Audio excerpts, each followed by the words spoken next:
I always thought I knew your grandfather better than anyone. When I married him, I was young, but I carried in my heart a certainty I had learned from my mother, that a man of his word did not need proof, only trust, and I gave him all the trust I had. It was my greatest gift, and perhaps also my greatest mistake. Are you curious to find out how it all happened? Then subscribe to the channel now and leave a comment telling me where you're listening to this story from. I love to know where you're following me from. And look, if I were you, I wouldn't miss what's coming up. The truth I'm about to reveal will move you in ways you can't even imagine. Are you ready? I met him at a St. John's festival. The whole village was lit with colorful flags and lanterns. I wore a blue dress sewn by my aunt, and he came to me with that easy smile that barely fit on his face. He spoke little, but he looked at me in a way no one ever had. My heart stumbled inside my chest, and I thought, that must be how destiny begins. In those times, we didn't ask too many questions. When he said he came from another town, that he had worked in the fields and wanted to settle down, I didn't ask for more details. I didn't ask why he had come alone, without family, without stories. I only thought he had chosen me, and that was enough. A woman in my time learned that to be chosen was good fortune, and I wanted badly to believe that was mine. The wedding was quick. My father had no money for a big celebration, and I didn't want to wait. I wore a simple dress, passed down from a cousin. That day, a fine rain fell, soaking the earth, but all I felt was joy. I believed I was stepping into a safe life, that this man, with his strong hands and quiet ways, would be my harbor. I could never have imagined how many secrets he carried in his silence. In the first months, everything seemed proper. He left early, worked until dusk, returned home with tired shoulders and a distant gaze. I did not find it strange. I told myself that men were like that, few words and much work. I cared for the house, the garden, the washing, trying to earn every crumb of attention. When he placed his hand on mine, I felt it was all worth it. It was little, but it was mine. With time came the absences. At first, it was only a few extra hours away. Then came the nights he did not return. I asked, but he said it was work. He said he had to pick up an order in the next town, that a neighbor needed help with cattle, that the road was bad because of the rain. I listened and believed, or pretended to believe. Because in those days, a woman who insisted on asking questions soon became known as troublesome, and I did not want that name. The neighbors talked, but always behind my back. I felt their eyes on me when I carried the laundry bucket or went to buy flour at the shop. Some looked with pity, others with curiosity. I pretended not to hear, but each whisper felt like it tore a piece of my dignity away. Even so, I told myself he must have his reasons, that if I were patient, he would eventually settle down. And so the years went by. I lived beside him as someone lives with a shadow. Sometimes he was kind to me. He brought a piece of new cloth, a sweet wrapped in paper. In those moments, my heart filled with hope. I thought, now it will be different. But it never was. The next day, he returned to disappearing, returned to silence, returned to being that man I could not decipher. I was so afraid to ask that I became used to keeping quiet. I invented excuses myself to explain what did not make sense. When someone asked after him, I smiled and said he was working. When they asked if I was happy, I said yes, because that was what was expected of me.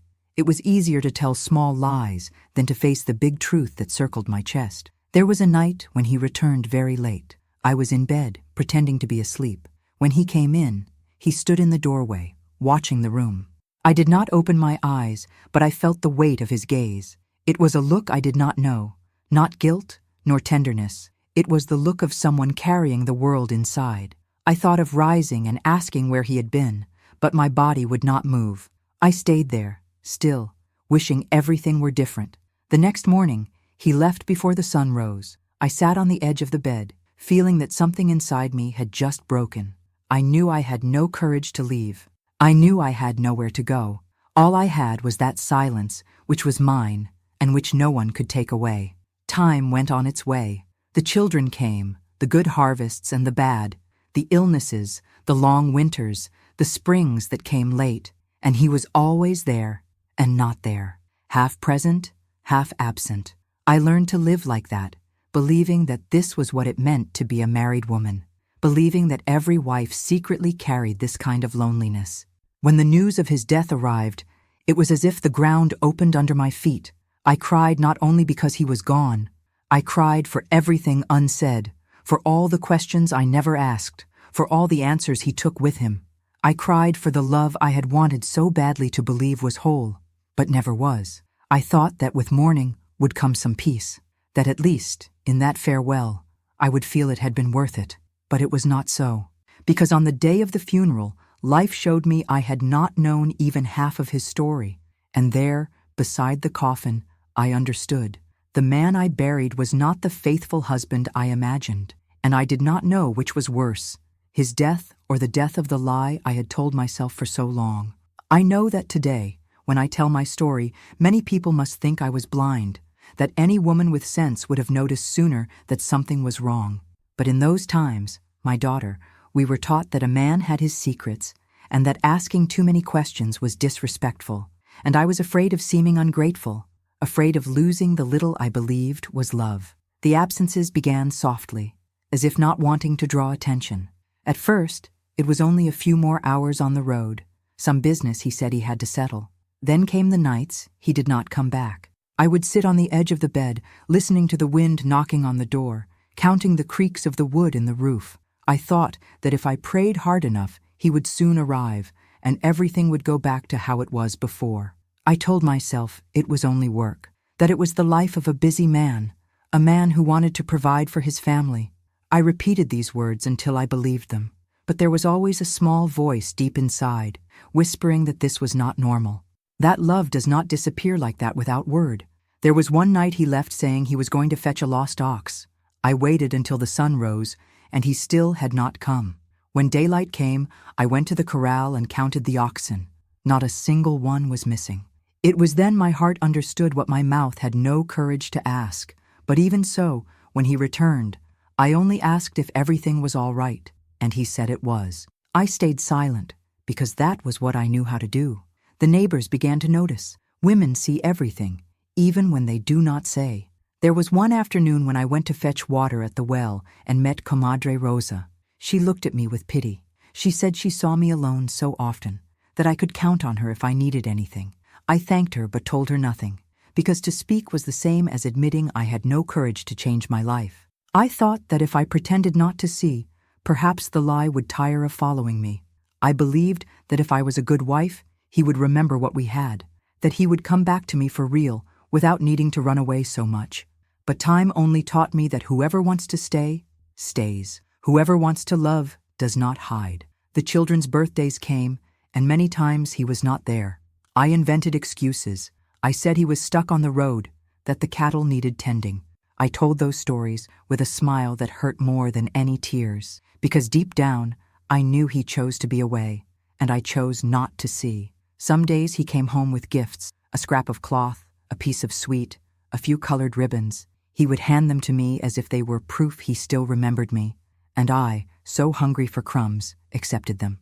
I kept everything in a wooden box, as if each thing could cover the hole he left, but no gift can fill an emptiness. I spent many years waking in the night, waiting to hear his footsteps returning, and when he came back, I pretended to be asleep. It was my way of not asking, my way of not forcing him to lie to my face. I thought that if I did not ask, I would not suffer more, but it was a lie, because silence hurt as much as truth. One night, he came so late the lamp had already burned out. I was sitting in a chair with a blanket on my lap. When he entered, he looked at me in a way I never forgot. It was as if he wanted to ask forgiveness, but had no words for it. My chest burned, but I said nothing, because I was afraid any question would bring down everything that still held us together. After that, the absences became even more frequent, and my heart learned to grow used to them.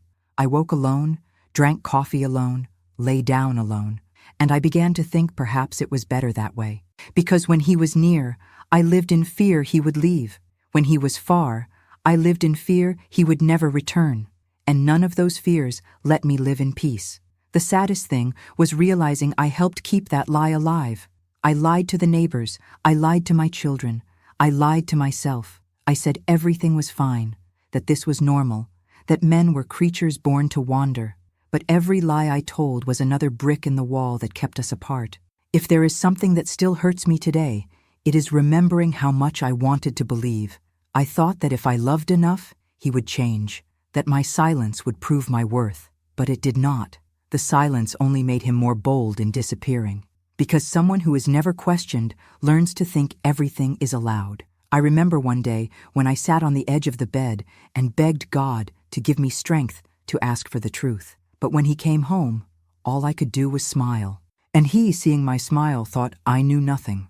That was how we lived. He pretending I could not see, I pretending I did not know. Today, after everything, I understand his absence was only the reflection of a love that was never whole. It was the sign I did not want to recognize, and it was also the certainty that the man I buried was not the faithful husband I imagined. He was only an ordinary man, full of fear, cowardice, and secrets.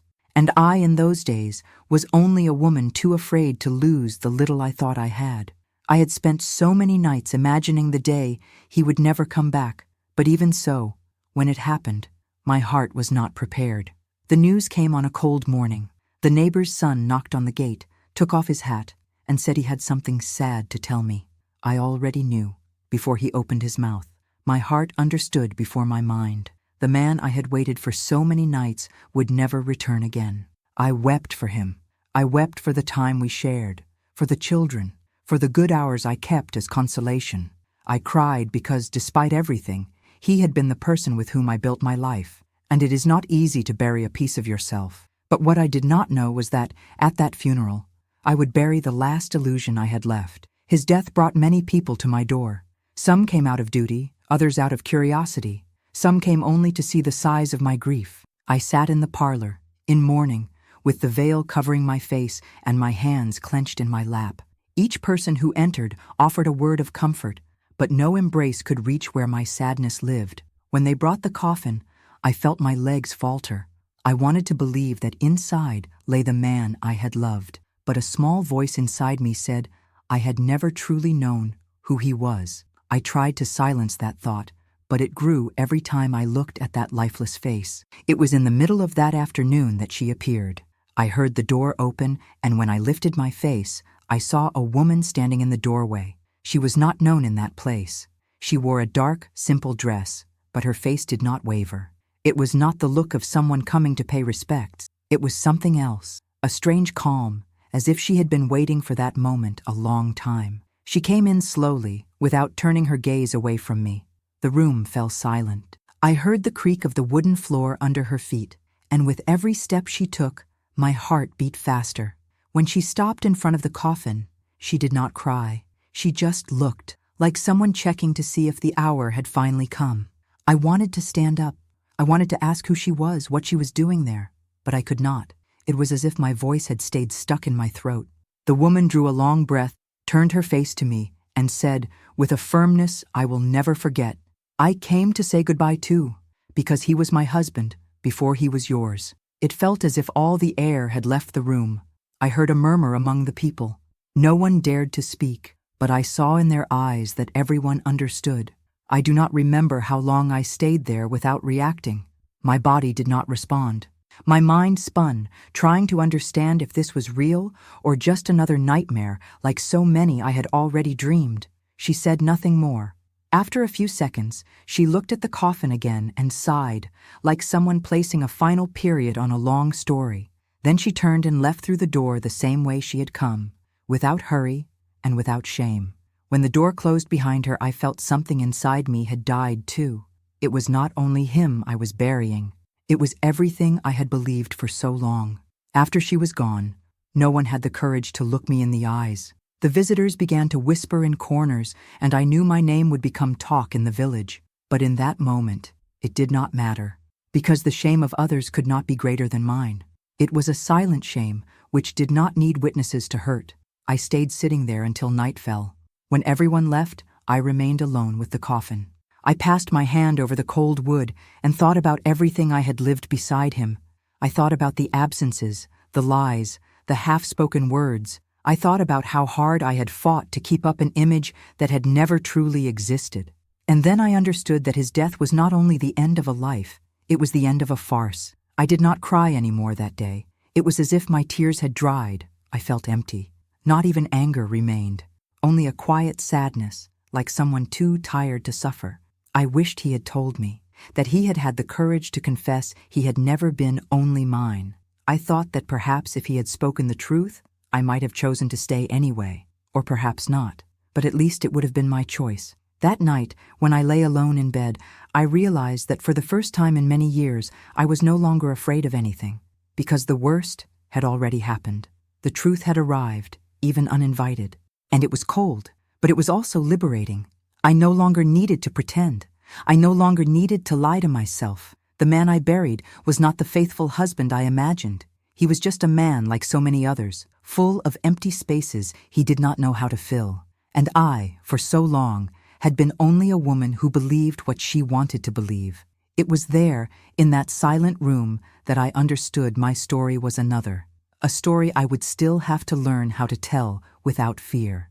After the woman left the funeral, there remained in the room a heavy silence that no one knew how to break. I felt that everyone wanted to say some word of comfort to me, but there was no comfort that would fit in that moment. The people said goodbye with lowered eyes, as if my pain were a shame that belonged to them as well. And perhaps it was, because in that little village, no one wanted to admit that life could be much more complicated than it looked. When night fell, I stayed alone in the house with the coffin.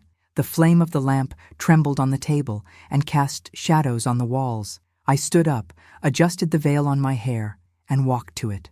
I rested my hand on the cold lid of the wood and drew a long breath. I thought about everything that man had been to me, and I thought also about what he had never been. I loved so much what I imagined about him that I did not even notice when the truth began to knock at my door.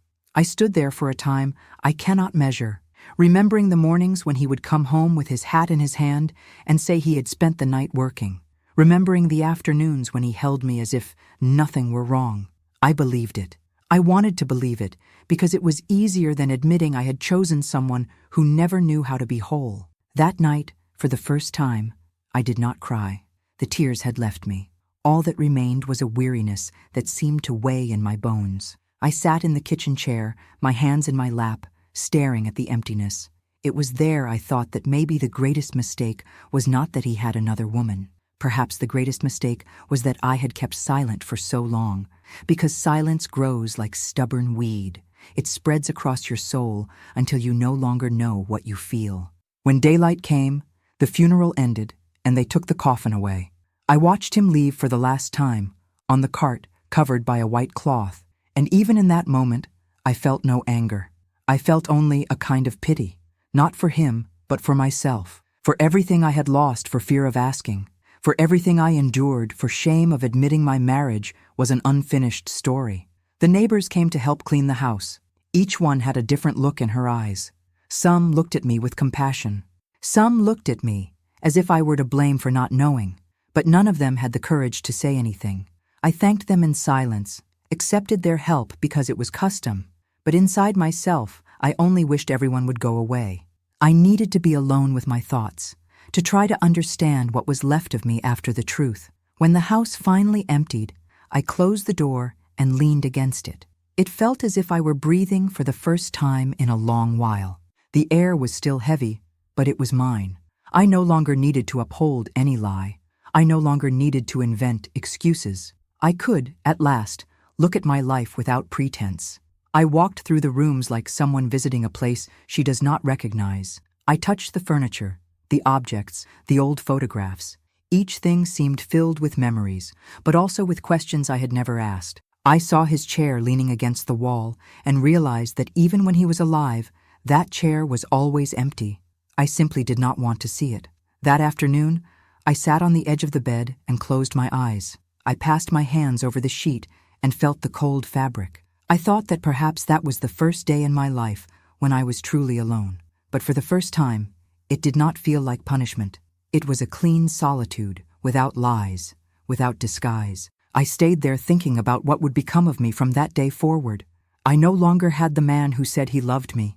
I no longer had the illusion that someday he would change. All that remained was my story, full of holes and silences. But strangely, I did not feel afraid, because the truth, no matter how hard it is solid ground, different from lies, which always sway beneath our feet. I thought about the children. I thought about how I would tell them their father was not the perfect man they imagined. I did not want to poison his memory, but I also did not want to repeat the mistake of staying silent. I knew that sooner or later they would hear the whispers, and I would rather they heard it from me. I wanted to say that love can have shadows, that not everything that looks beautiful is whole, and that no one is obliged to carry a silence they did not choose. When night came, I lit the lamp and sat at the table. I took a piece of paper and began to write. I did not know exactly what I was writing. Perhaps it was a letter, perhaps only an outpouring. But with every word, I felt something inside me settle into place. It was as if, after so long, I could finally tell my own story. And that was how, that day, I discovered that silence is not always protection. Sometimes it is only fear dressed up as virtue. And that truth may hurt, but it can also set us free.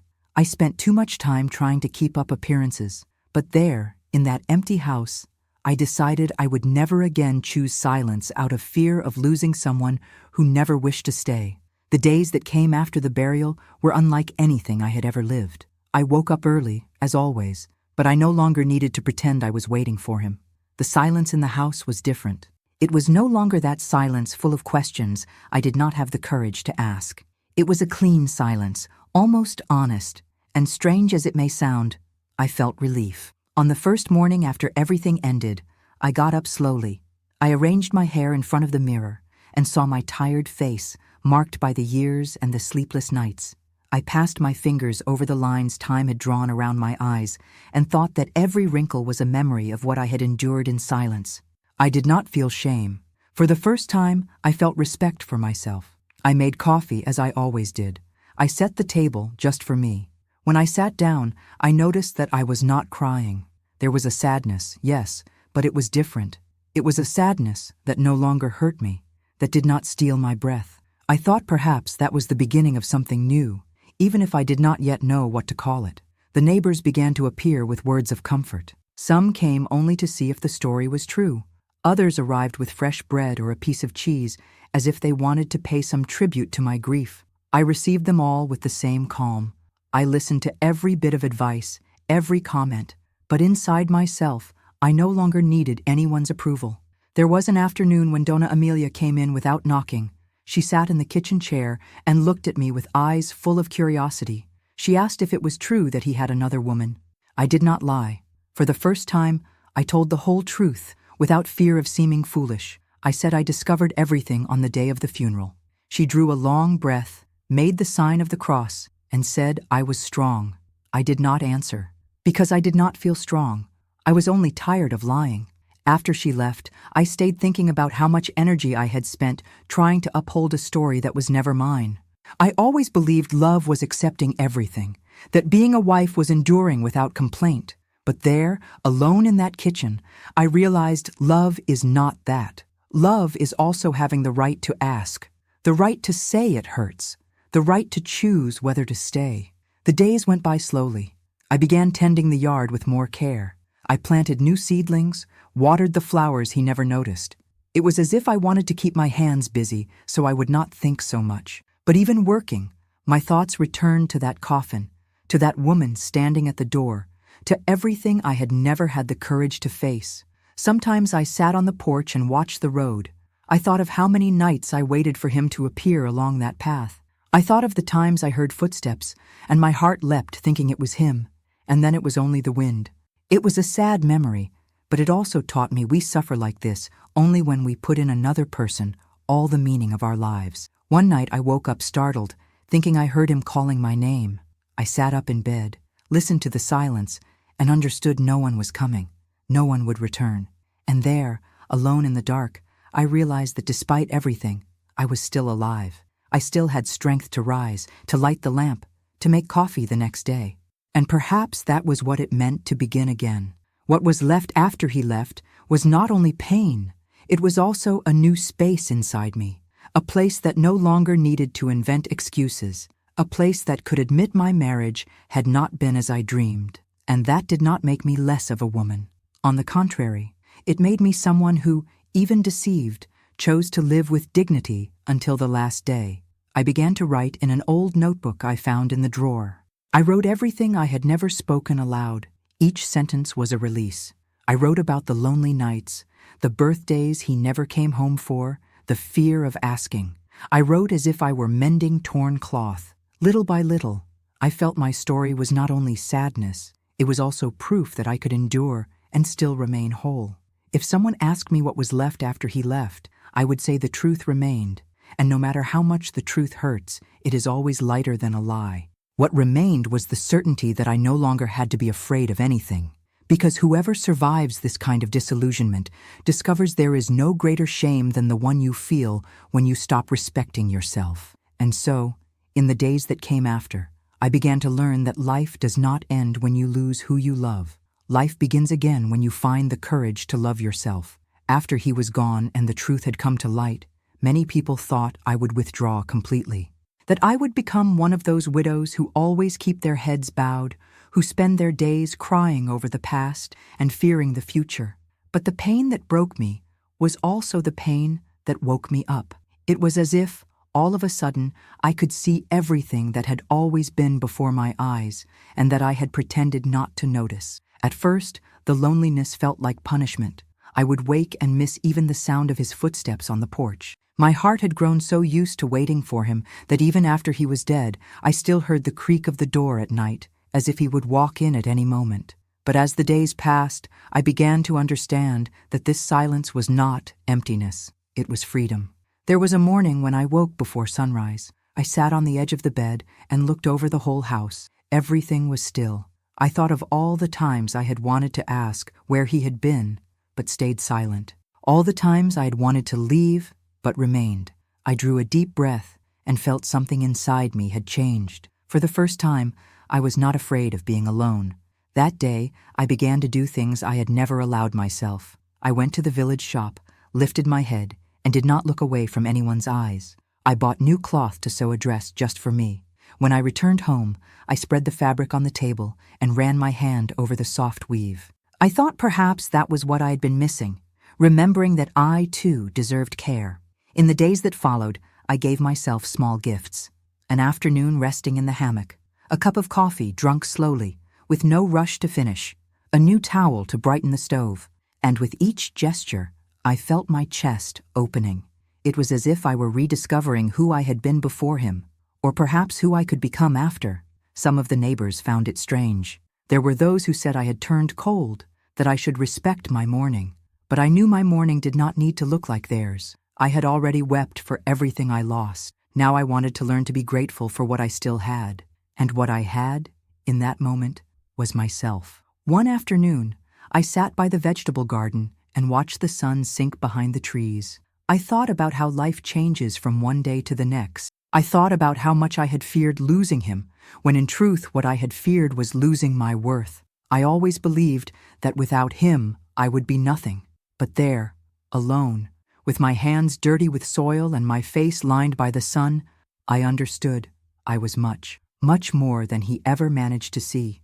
I discovered that courage is not always shouting or slamming a door. Sometimes, courage is remaining silent and not letting pain turn into bitterness. It is getting out of bed when everything seems to have no meaning. It is choosing not to hide from those who ask how you are. I had spent so many years shrinking myself to fit into his life that I had nearly forgotten I had a life of my own. In that time, I began writing letters I never sent. Letters to him, saying everything I had kept inside. I wrote that I deserved the truth, that I deserved respect, that I deserved to be loved without having to pretend I did not see the lies. Each letter was a piece of my story I was taking back for myself. I did not write out of vengeance. I wrote because my voice needed to exist, even if he would never hear it. Sometimes, as evening came, I sat in the porch chair with the notebook in my lap and felt a peace I could not remember ever feeling. It was not happiness. It was only the certainty that I no longer had to carry the burden of two people. I only had myself. And in the end, that was enough. I thought this courage would take a long time to appear. I thought I would spend the rest of my days feeling ashamed. But what remained was something else. It was a gentle understanding that I did what I could with what I knew, that I believed because I wanted to believe, and that this did not make me any less worthy. If there is one thing I have learned, it is that we always have strength to begin again, even when everything seems lost, even when we feel small and tired. Life, somehow, shows us there is a place to start again inside ourselves, and it was in that place that I sat. It was from there that I truly began to live. When I think back on that time, I see that truth has a curious way of dwelling in our lives. In the beginning, it weighs like a stone on your chest. It makes you lose sleep, tremble with fear, feel sure you will not endure. But after it settles in your heart, it becomes something else. It becomes relief. It becomes a lightness that only someone who has been deceived can understand. In the first days after the funeral, I felt ashamed to walk down the street. I thought everyone knew my husband was not the man I had claimed. I thought every look carried judgment. And maybe it did. But time showed me that people quickly forget other people's stories, and that the only one who must live with the truth is ourselves. I remember an afternoon when I had to go to the shop. The road seemed longer than ever. With every step I took, I felt as though my body grew heavier. When I arrived, I met Donna Zulmira, who had always liked to know other people's business. She greeted me, lowered her voice, and asked how I was. I could have lied. I could have said I was fine, that everything would pass. But that day, something in me was too tired to pretend. I looked into her eyes and said, "I am living. I don't know if well, but I am." And that was all. I did not have to explain anything more. After that day, I noticed the shame began to fade. Because when you tell the truth, however small, something inside you falls into place. I no longer had the duty to defend anyone. I no longer had to uphold any story. I only had to keep living, with my mistakes and my small victories. That was how I began to feel lighter. It was not a joyful lightness, but it was a peace I had never known. I woke early, lit the fire, brewed the coffee. I took care of the house with another spirit. It was as if, for the first time, all of it belonged only to me. The life I was living no longer needed to fit any fantasy. There was a morning when I found my mourning veil folded over a chair. I took the cloth in my hands and thought it no longer matched me. I had cried all I needed to cry. I had buried not only the man, but also the lie that had followed me for so many years. I folded the veil carefully and put it at the back of the drawer. Not because I wanted to forget, but because I no longer wished to carry that sign of sadness every day. The neighbors kept on talking, but I no longer cared. Everyone speaks of what they do not know. Only those who live it know the cost of keeping up a farce. Only those who live it know how much it hurts to admit that life was half truth and half lie, and still go on. I began to write more and more.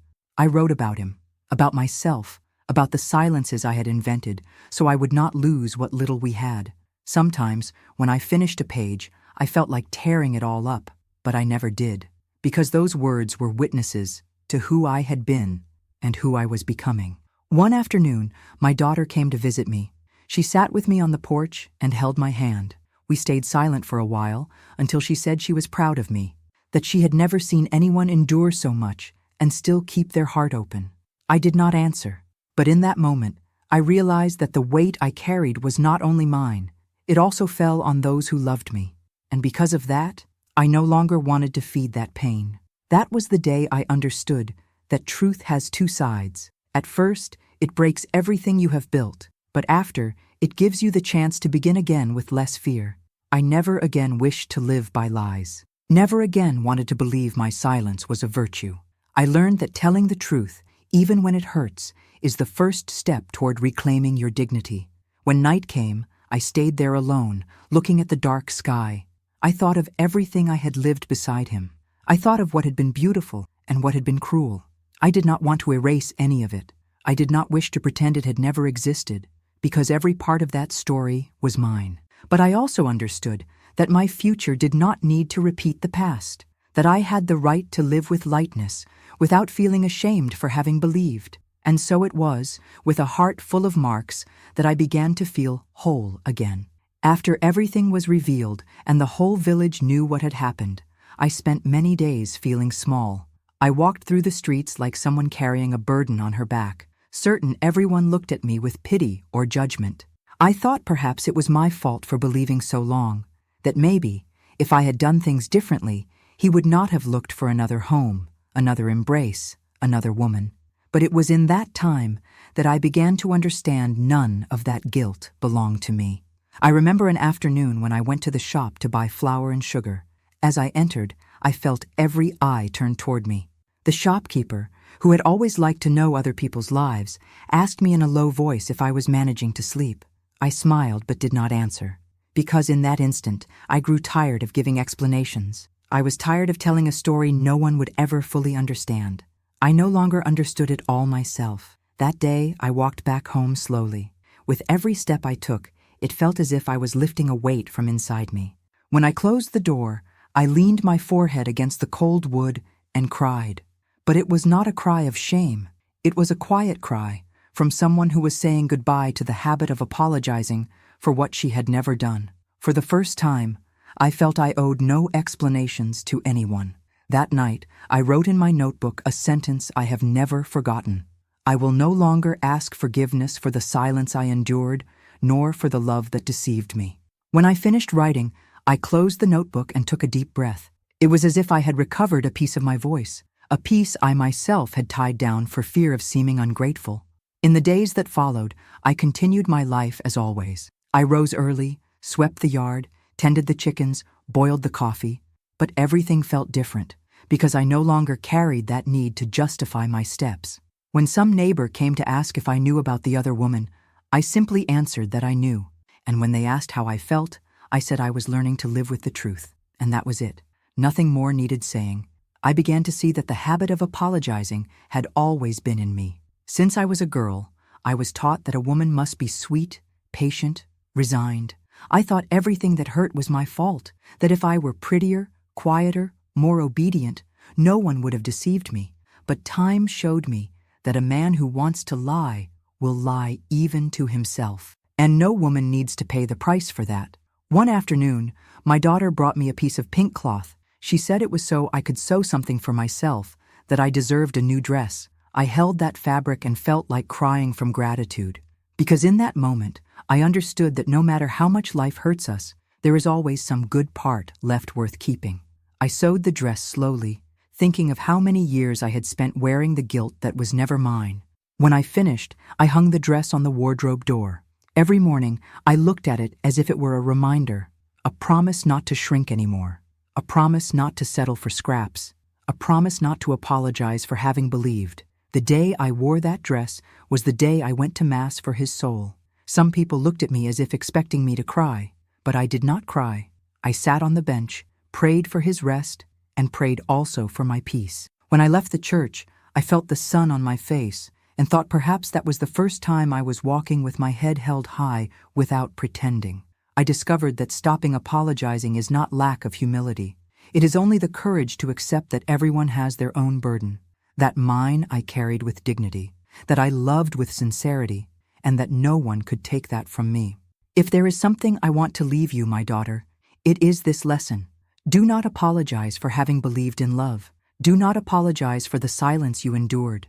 Do not apologize for having tried, because someone who loves truly has nothing to be ashamed of, and the one who deceives is the one who must carry the weight of the lie.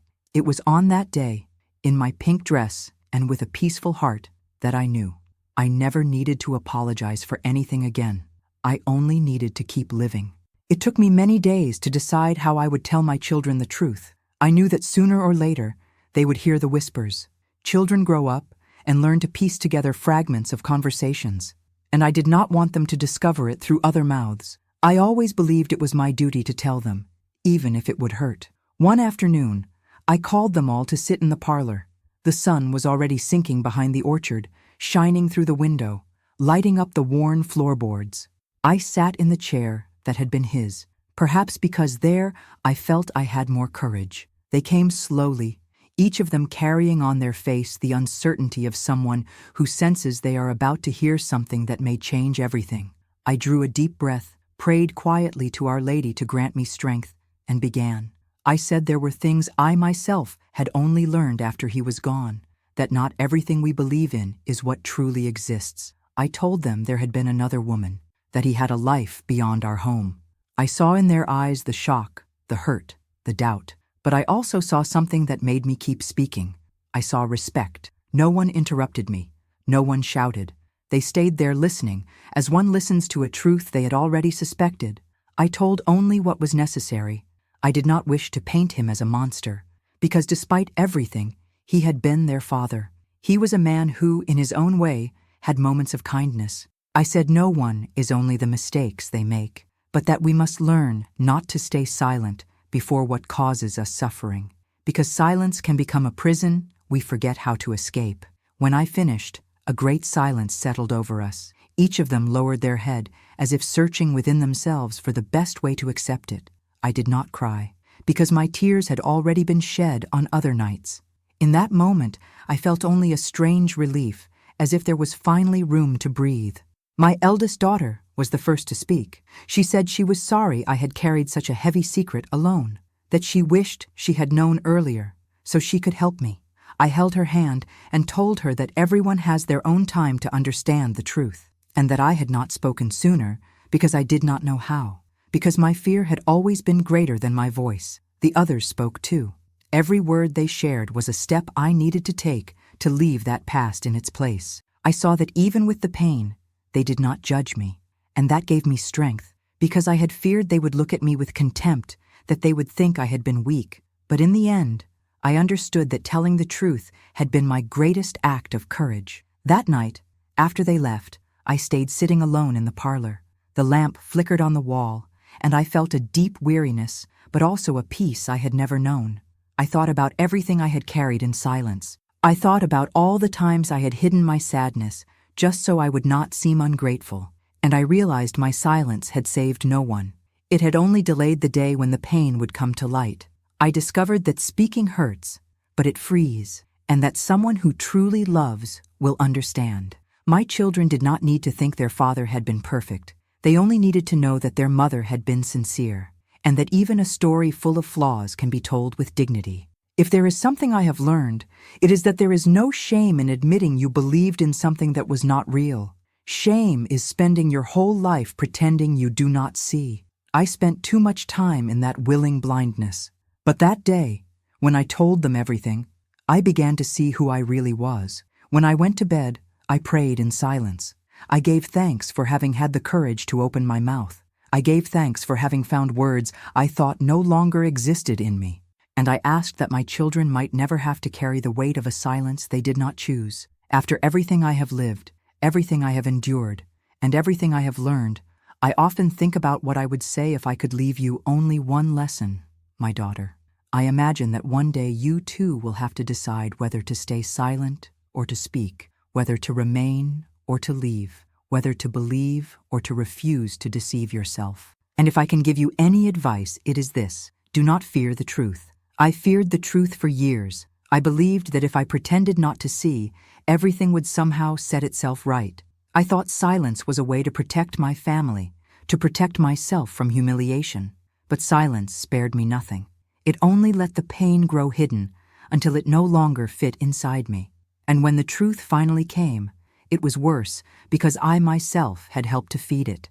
I want you to know that no woman deserves to live waiting for scraps of attention, that no one has to settle for being only half of someone's life. The kind of love that is worth having is the one that does not ask you to shrink so you can fit into another's world.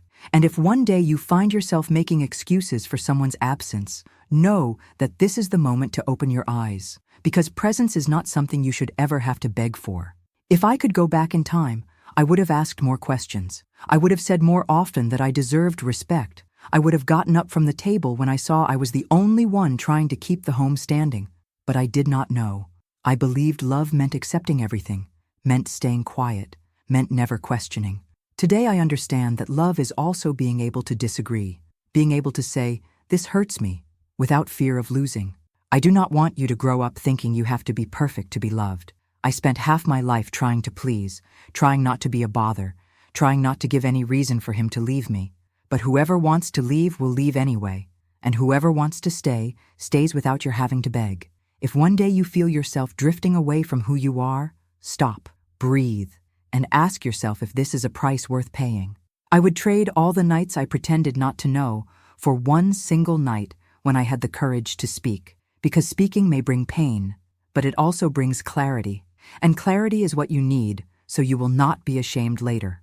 I want you to know there is no shame in admitting you loved someone who did not know how to love you back. The shame is in agreeing to live forever in doubt. The shame is convincing yourself you deserve less. You do not deserve less. No woman does. And if someone ever tells you otherwise, do not believe it. When I look back on all I have lived, I think perhaps my greatest mistake was not that I trusted. It was that I stayed silent, that I believed silence was noble. Today I know that silence, when it is used to hide a wound, is only cowardice. I was a coward once, but I also learned that courage may come late, but it always comes. If there is an inheritance I wish to leave you, it is not the old house or the quilts I sewed. It is the certainty that your voice matters, that your feelings have worth, and that you should never apologize for wanting to be loved fully. Be patient, but do not be blind. Be generous, but do not forget yourself. And if one day your heart tells you something is not right, trust it, because a woman's heart always knows. I only took too long to listen to mine. I finished this story with a tired soul, but also a peaceful one. Because even if it took a whole lifetime, I learned the simplest truth of all. There is nothing more freeing than living without needing to invent excuses. I only wish I had discovered it sooner. If you remember me when you must choose between staying silent or speaking, choose to speak. Because your peace is worth more than any appearance. And the truth, my daughter, even when it hurts, is always the beginning of everything that is real. Are you curious to find out how it all happened? Then subscribe to the channel now and leave a comment telling me where you're listening to this story from. I love to know where you're following me from. And look, if I were you, I wouldn't miss what's coming up. The truth I'm about to reveal will move you in ways you can't even imagine. Are you ready?